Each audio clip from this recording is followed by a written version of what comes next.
Mario Cubi, que es nuestro primer entrevistado. ¿Lo tenemos? Ahí está Bueno, conectado. Mario Cubi es viceministro de Gobernabilidad. Bienvenido, Mario, un gusto tenerte en estos micrófonos y felicitaciones por este cargo que estás desempeñando.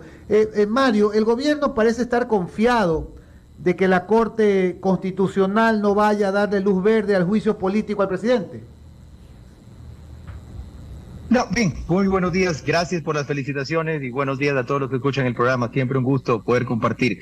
No lo llamaría confianza, realmente el tema es que el gobierno está concentrado en lo que debe concentrarse, que es gobernar y resolver los principales problemas de la ciudadanía. En este momento ya hay un informe aprobado por la Asamblea sin ninguna validez jurídica, sin ningún tipo de prueba en contra del señor presidente de la República y tampoco existe aún una solicitud de juicio político. Entonces no es un tema de confianza, es un tema de enfoque en las necesidades de los ciudadanos, de lo que le corresponde a un gobierno, no estar en miedos o en presunciones.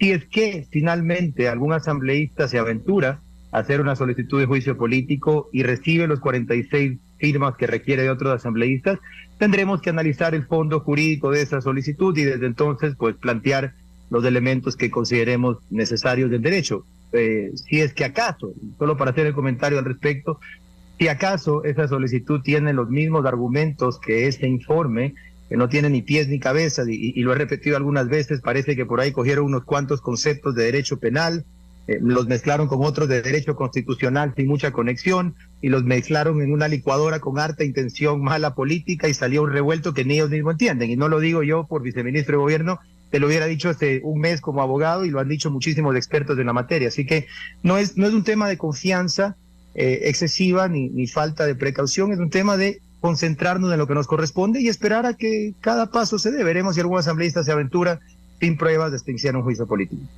Buenos días, Mario, un gusto poder conversar contigo a través de esta vía del Zoom, a través de Radio Centro. Los tiempos tengo el gusto de verte. Mario, siempre hay que dar un paso adelante, ¿no? En estas grandes batallas, en estas grandes peleas, siempre es mejor dar el primer paso, dar el paso adelante. Al final la Asamblea, si ya se atrevió a lo más, que era aprobar a conseguir los votos y aprobar este informe, se va a atrever a lo menos, que es preparar una acusación, firmarla con 46 personas y mandarla a la Corte Constitucional, al CAL y luego a la Corte Constitucional. Entonces, habría que dar un paso adelante en ese sentido. Uno de los dos escenarios, yo no diría primero, sino paralelo, uno de esos dos escenarios de batalla es la Corte Constitucional.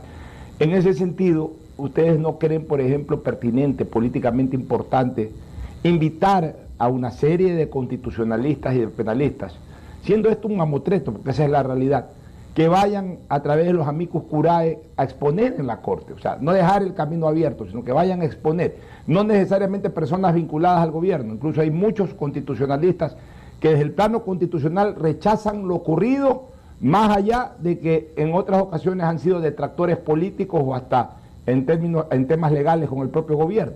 Entonces, ¿no sería importante entrar a batallar en ese campo con académicos, con especialistas en la materia que ayuden a dar luces y sobre todo a advertir a la Corte Constitucional sobre los efectos jurídicos nocivos que podrían darse ante un fallo de veredicto positivo? Ocho, primero buenos días, siempre un gusto conversar y te agradezco. Efectivamente es parte de los elementos que se han considerado.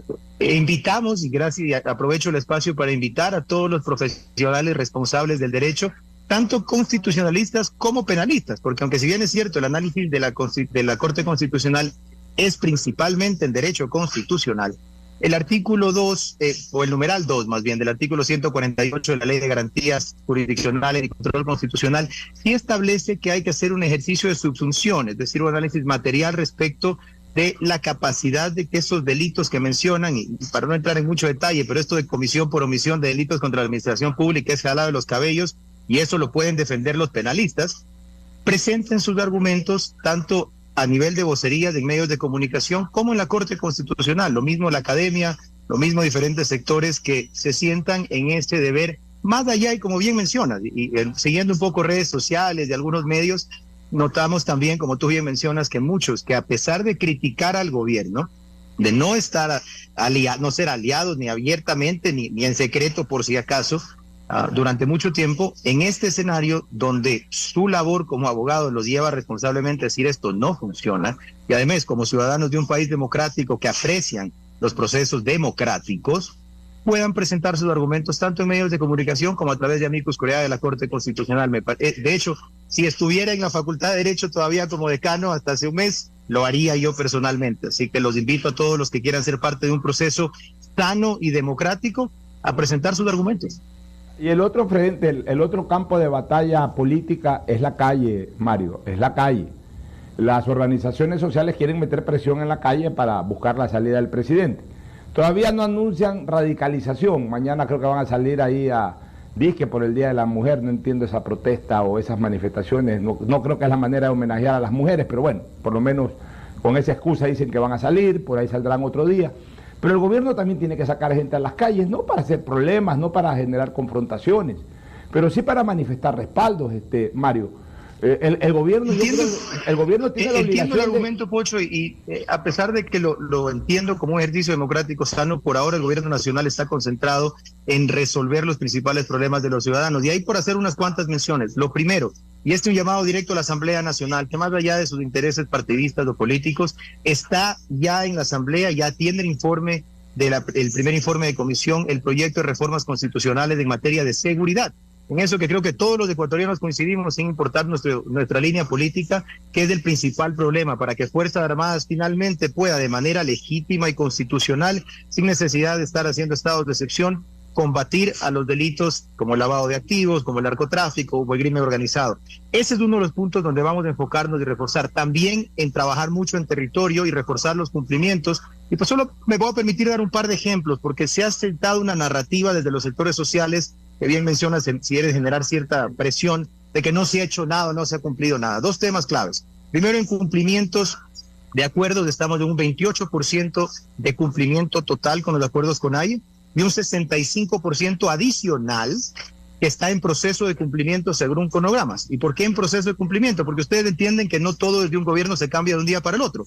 Hay cronogramas aprobados con los veedores e imparciales que toma de 6 a 12 meses y eso se está cumpliendo acorde. Seguiremos cumpliendo en ese sentido como punto uno. Y como punto dos, tenemos ya la inauguración del Hospital de Durán, del Hospital de Bahía. Son dos hospitales grandes y pronto estamos inaugurando el de Manta y el de Pedernales e iniciando la construcción del de Quinindé, el de Santa Cruz y el de Alausí.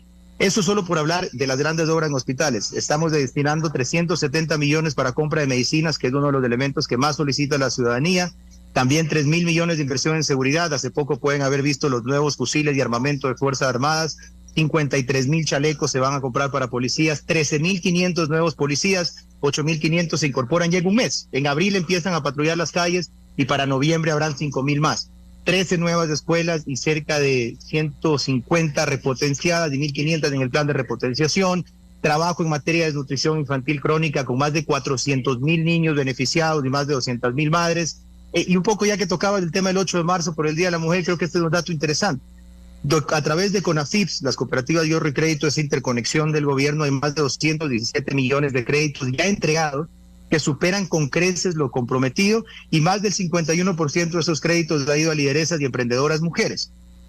A través de Banecuador, más de 200 millones adicionales entregados en créditos de 1.30. Entonces, el cumplimiento está. Quizás aquí a la ciudadanía y recibo y se traslada al gobierno nacional un poco la crítica de que quizás falta comunicación, pero también invito a la ciudadanía a reflexionar que quizás estuvimos acostumbrados a un estado de propaganda y a este gobierno nacional le importa más cumplir que estar gastando plata en hacer publicidad. Sin embargo, reforzaremos los canales de comunicación para que estos, que son solo algunos de los elementos que se han realizado en estos menos de 2 años, la ciudadanía los conozca y un poco ir quitando los fundamentos a estos golpistas y anarquistas que están queriendo entrar en un proceso en el que sí, y lo han dicho abiertamente, incluso a través de asambleístas, que si no pasan por la ley y la Constitución, entonces pensarán en temas irrisorios y ridículos como la incapacidad mental del presidente y por último ya olvidándose de su rol de asambleístas y entrando peligrosamente a un terreno cercano a apología del delito, a hablar de tomarse las calles. Nosotros lo combatiremos a través de obras, a través de gestión en territorio y a través del cumplimiento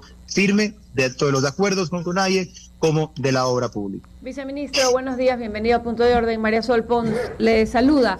En el tema de las organizaciones sociales, causa mucha zozobra, causa mucha incomodidad al ciudadano de a pie y a cualquier persona que quiere continuar su vida y quiere continuar la productividad diaria que demanda el gasto de la vida, que se permita o que se dé esta elevación de tono que, como bien usted decía, un poco como se amenaza desde ciertos voceros de las organizaciones sociales al gobierno. Si tú no haces esto, yo te hago lo de acá. Es decir, con una representatividad que no la tiene, una violencia verbal innecesaria que además va en contra de acercar la inversión, la intención de productividad y todas esas cosas que describía yo al inicio de la pregunta.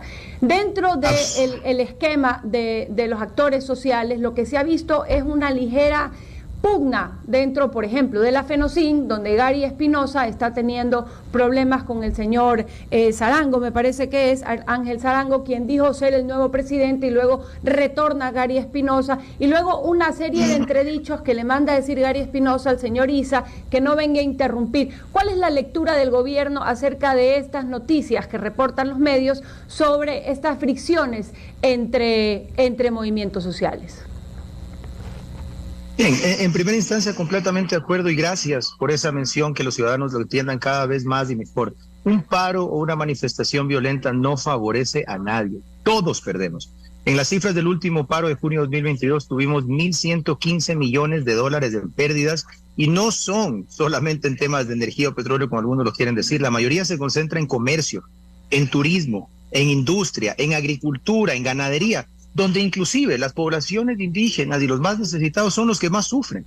Los que viven de la venta diaria, que no pueden ordeñar y vender su leche, que no pueden llevar sus productos al mercado porque son forzados en muchos casos por líderes, incluso amenazándolos con temas de agua que salen a marchar, se ven afectados, y la ciudadanía en su conjunto. Como bien mencionabas, también hay afectación a indicadores internacionales como el riesgo país, hay miedo de inversionistas que nos hacen daño a todos. Y por eso yo saludo que en este momento, en virtud de diálogos sostenidos y a pesar de cierta inconformidad y solicitudes ciudadanas legítimas, todas las organizaciones han sido claras en decir: no hay paro, y ese es un mensaje que quiero transmitir a la ciudadanía. No hay paro, no hay anuncio de paro y no hay amenazas de paro en este momento, tampoco más allá de 2 o 3 trasnochados. Sin embargo, es importante que se entienda el valor de la democracia, de la paz, de la estabilidad. Y también quiero ser muy claro: si bien es cierto, nosotros como gobierno nacional seguimos en los cumplimientos de los acuerdos, a pesar de que algunos se retiraron unilateralmente de las mesas. Seguimos con la mano extendida y todos los canales y líneas de diálogos abiertos. Seguimos cumpliendo e intensificando el trabajo en territorio y en obra pública. Eso no significa, bajo ningún concepto, que el gobierno nacional y el presidente de la República no tienen muy claro que su primera labor es hacer respetar el orden y la ley. Y quien crea que esta voluntad democrática que expresamos todos los funcionarios de gobierno se confunda con debilidad, se está equivocando, porque el presidente de la República y las fuerzas del orden harán su trabajo si alguno empieza a olvidarse el orden público y de la paz social como la primera necesidad de cumplimiento. Estamos absolutamente de acuerdo que es una tarea innegable del gobierno nacional hacer respetar la ley y el orden. El orden público no se puede perder por la intención de nadie. Y como como se lo mencionaba y aparentemente compartimos criterio, el elevar la voz de la violencia en una representatividad de minorías, pues no es adecuado. Sin embargo, eso no descarta que la realidad social clama, suplica y demanda que el gobierno haga una mejor inversión, gestione mejor los problemas en los hospitales y los medicamentos, que se solucionen los problemas, por ejemplo, de la documentación de pasaportes en la ciudad de Guayaquil. Es decir, hay una serie de carencias y falencias que el gobierno debe mejorar. Eso no justifica de ninguna manera la violencia, pero ¿de qué manera el gobierno responde a estas solicitudes y este clamor popular por sentir una mejora? Clarísimo, Ahora, cuidado, clarísimo, lo escuchamos, lo entendemos, incluso el señor presidente de la República lo ha escuchado. Dos temas puntuales. Primero, se ha anunciado ya un aumento en la inversión social a 15,000 millones de dólares, que incluye sobre todo salud y educación. Les mencionaba la construcción de nuevos hospitales y la terminación de Manta y Pedernales de este año. Inicia la UCI, Quinindé y Santa Cruz. 370 millones exclusivamente para temas de medicinas. también nuevas escuelas que se han construido y que se seguirán construyendo este año. El aumento en obra pública fue un presupuesto de 300 millones, originalmente se ha subido a 1.000 millones, donde la mayoría de estos nuevos 700 millones se va a dedicar a vialidad, que es una de las principales exigencias. También se ha exigido mayor trabajo en territorio y particularmente hablando de Guayas, espero estén viendo al gobernador, a Francesco Tabaqui, recorriendo de manera seguida hospitales e intensificando controles de seguridad, justamente para asegurarse que este presupuesto que el presidente ha dispuesto se disponga para aumentar la disponibilidad de medicinas, se empiece a cumplir a cabalidad. Espero ustedes también lo empiecen a notar, el compromiso del presidente de la República y la disposición que nos ha dado a todos los que estamos a cargo de la articulación y el cumplimiento a lo largo del territorio. Y particularmente hoy a las 4:30 de la tarde tengo una reunión con el director del Registro Civil, justamente para entender y trabajar en conjunto en soluciones concretas para cédulas y pasaportes. Mario, sé que tienes que salir a otra reunión. Bueno, yo quisiera hacerte un comentario y pregunta, pero la próxima vez un poco más extenso, porque la gente se queda con ganas de saber más. Con muchísimo gusto, Mira, siempre a las órdenes, y ustedes saben, incluso antes de este cargo ha sido un placer conversar en Radio Centro. Claro, ojo Mario, cuidado, no confundir el apoyo a la democracia con el apoyo al gobierno, ¿eh? Este gobierno está hundiendo la democracia, según un oyente. Ahora, ¿de qué manera ha afectado la imagen del país este caso que ha tenido hasta ahora mucho ruido y pocas nueces? Gracias a Dios, la mayoría de los países entienden que existe politiquería y que mientras no exista un proceso legal vigente, no estamos en más que eso, un poco de vaivenes politiqueros. Sin duda, la votación del sábado generó algo de cuestionamiento, sin embargo, se ha podido ir aclarando que no es más que un tarimazo, porque al final validez jurídica no tiene, y que conforme pasen los días se identificará con claridad que el señor presidente de la República no tiene nada que ver en estos hechos, que por lo tanto lo que se mantiene es una solidez democrática. De hecho, hemos tenido declaraciones, como ustedes podrán ver en prensa, de varios presidentes y organismos internacionales en apoyo a la democracia y al mandato de 4 años que le corresponde por votación popular de la mayoría al presidente Lasso. Mario, una última pregunta de mi parte. ¿Para cuándo el anuncio de temas relevantes para el país? Por ejemplo, Guayaquil. ¿Cuándo anuncian el quinto puente? ¿Cuándo se desarrolla, se presenta ya en serio el plan de construcción del quinto puente? La carretera Guayaquil-Machala, la carretera Guayaquil-Manabí, Manta-Portoviejo. Se ha hablado de la autopista Guayaquil-Quito, pero ¿cuándo ya concretamente eso? ¿Cuándo el tema de seguridad ya una lucha más radical? La policía hace lo que puede, está bien, el gobernador ayuda, es mucho más activo que los anteriores gobernadores que ha tenido en este gobierno en la provincia del Guayas, pero se necesita más presencia. ¿Cuándo se comienzan a ver los resultados de esa reunión con Israel? Ahí vemos en videos que están secuestrando ahora a comerciantes, a gente, la secuestran. Ocho, disculpa que te interrumpa y insisto, con muchísimo gusto, regreso con más tiempo, tengo que salir pronto, sin embargo, gracias por esas menciones. El quinto puente, la carretera Guayaquil-Machala, la conexión de la costa con la sierra, está dentro de los planes de vialidad que el presidente decidió aumentar en presupuesto de esos 300 a 1.000 millones. No soy yo la persona adecuada en este momento para darte la fecha exacta, pero estoy convencido que pronto los voceros de cada una de las carteras de Estado, incluso el señor ministro de Gobierno, irá anunciando estos elementos y otros importantes, como por ejemplo la presentación del nuevo Código de Trabajo, la ley de aguas y muchas otras obras que están en camino y en proceso. Es parte del trabajo que estamos haciendo y la priorización que nos ha pedido el presidente.